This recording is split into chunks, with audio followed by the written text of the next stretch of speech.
ialah mampu memberikan kejelasan kepada para pelanggan karena hal tersebut merupakan tugas yang paling utama sebagai frontliner. Menjadi orang yang paling terdepan dalam melayani pelanggan seperti yang dilakukan oleh customer service, sales, teller, dan lain sebagainya mampu menunjukkan citra dari perusahaan tersebut. Sehingga banyak sekali dari perusahaan yang menggunakan jasa customer service dalam melakukan bisnis mereka. Tugas yang pertama dari frontliner adalah senyum yang tulus. Untuk seorang frontliner, senyum ini merupakan senjata paling ampuh sebagai modal utama dalam menghadapi pelanggan. Senyum yang tulus bukan senyum yang dibuat-buat ya. Karena itu, Anda saat mau bekerja harus mempersiapkan mental yang positif atau kondisi fisik maupun hati yang tidak kusut. Mulailah pagi hari dengan senyuman, maka akan ditutuplah hari kerja Anda penuh semangat dan kenyamanan walaupun puluhan pelanggan dilayani pada hari itu. Yang kedua, yaitu wajah hangat dan bersemangat. Kesiapan mental dan fisik mempengaruhi tugas dan fungsi frontliner saat bekerja dan hal ini perlu motivasi tinggi dalam bekerja. Yang ketiga, pelanggan adalah orang penting. Petugas frontliner harus menempatkan pelanggan sebagai orang penting sehingga baru kita bisa melakukan servis. Untuk pelanggan yang bermasalah, frontliner harus yakin bahwa mereka adalah orang penting yang tidak perlu mencari atau membuat masalah. Disinilah tugas dan fungsi frontliner sangat krusial menjaga situasi kondisi. Peran pentingnya customer service sangat menentukan dampaknya. Yang keempat, dengarkan kebutuhan pelanggan. Petugas frontliner dalam hal ini perlu melatih mendengarkan pelanggan lebih dalam apa yang mereka hendaki atau mendengarkan dahulu apa keluhannya atau pendapatnya. Baru kita mengambil langkah tindakan. Sebagai seorang frontliner, tidak perlu bersikap arogan dan egois karena mereka lebih paham dan mengerti tentang hal yang diinginkan pelanggan. Yang kelima, yaitu sebutkan nama pelanggan. Petugas frontliner harus menggunakan metode penghafalan nama yang sangat tepat. Bahasa tubuh yang baik. Bahasa tubuh bagi petugas frontliner sangat penting dan mempunyai makna yang berguna, seperti mengangguk, sikap tangan, sikap duduk, pandangan mata, dan lainnya. Bahasa tubuh ini sangat mengandung arti dalam berkomunikasi. Perlu dihindari hal yang menghambat komunikasi dengan pelanggan. Contohnya, sikap menggaruk tangan, sikap duduk yang agak miring, sikap berdiri yang kurang baik. Bahasa tubuh ini lebih mudah dibaca oleh pelanggan apakah seorang frontliner itu bersikap positif atau negatif. Yang ketujuh, bicara tentang minat pelanggan. Yang kedelapan, tata bahasa yang halus.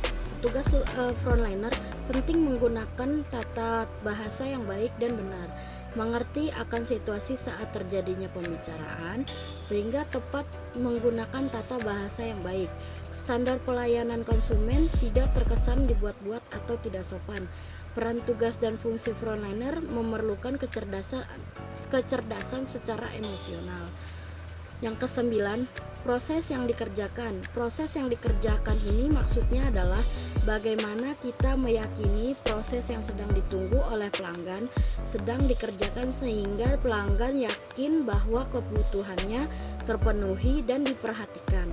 Dan seorang frontliner harus memahami cara menyampaikan proses pelayanan tersebut dengan bahasa yang mudah diterima pelanggan. Kesepuluh, product knowledge. Petugas frontliner sangat perlu untuk mengetahui tentang produk apa yang kita punya, baik secara konsep maupun hal teknis global, sehingga saat mereka berkomunikasi dengan pelanggan atau calon pelanggan tidak terhambat sama sekali. Product knowledge dalam hal ini merupakan bagian dari prosedur dan proses yang terjadi di perusahaan. Yang terakhir, tampil rapih. Sudah kewajiban bagi frontliner untuk berpenampilan rapi dan wajib bagi seorang frontliner. Hal ini bukan berarti mesti selalu mahal ya atau bahkan glamor. Perlu pula juga mencocokkan setelan baik warna maupun bentuk pakaian, termasuk riasan wajah agar tidak mencolok. Kemudian saya akan memberikan langkah-langkah dalam menangani tamu. Yang pertama adalah pada saat tamu datang ke depan resepsionis, mintalah tamu untuk mengisi data di buku tamu. Kedua, mintalah tamu untuk menyerahkan kartu identitas untuk memastikan bahwa identitasnya sesuai sama yang ada di buku tamu. Yang ketiga, setelah mengisi identitas, tamu akan diberikan kartu tamu atau kartu visitor. Kemudian, resepsionis akan menghadapi atau menghubungi sekretaris serta mengarahkan tamu ke sekretaris. Setelah itu, sekretaris akan menerima tamu dan menanyakan keperluan tamu. Kemudian, sekretaris harus menginformasikan ke pimpinan dan memberitahukan tujuan tamu untuk bertemu kepada beliau. Jika pimpinan bersedia bertemu, sekretaris akan mengantarkan tamu kepada pimpinan, lalu sekretaris memperkenalkan tamu kepada pimpinan. Kemudian sekretaris pamit untuk kembali ke mejanya atau ke tempatnya. Yang terakhir, jika pimpinan menolak untuk bertemu dengan tamu tapi bersedia bertemu di waktu lain, berikan alasan yang masuk akal kepada tamu sehingga tamu tidak merasa kecewa. Kemudian buatlah agenda pertemuan dengan tamu.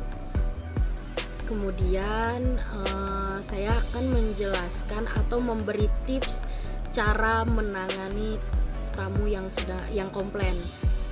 Yang pertama, harus tetap tenang, terus memberikan kesempatan pelanggan untuk menyatakan keluhannya, kemudian memberikan pelanggan perhatian penuh, dengarkan dengan seksama. Yang keempat, hindarkan suara yang keras dan berkata-kata kasar atau memotong pembicaraan tamu, karena tamu sangat bisa tersinggung dari sikap kita yang seperti itu. Yang terakhir, jangan menyalahkan rekan kerja dan manajemen atau menyalahkan pelanggan, apalagi menyalahkan situasi yang sedang dialami oleh tamu. Sekian video ini saya sampaikan, kurang lebihnya mohon maaf. Assalamualaikum warahmatullahi wabarakatuh.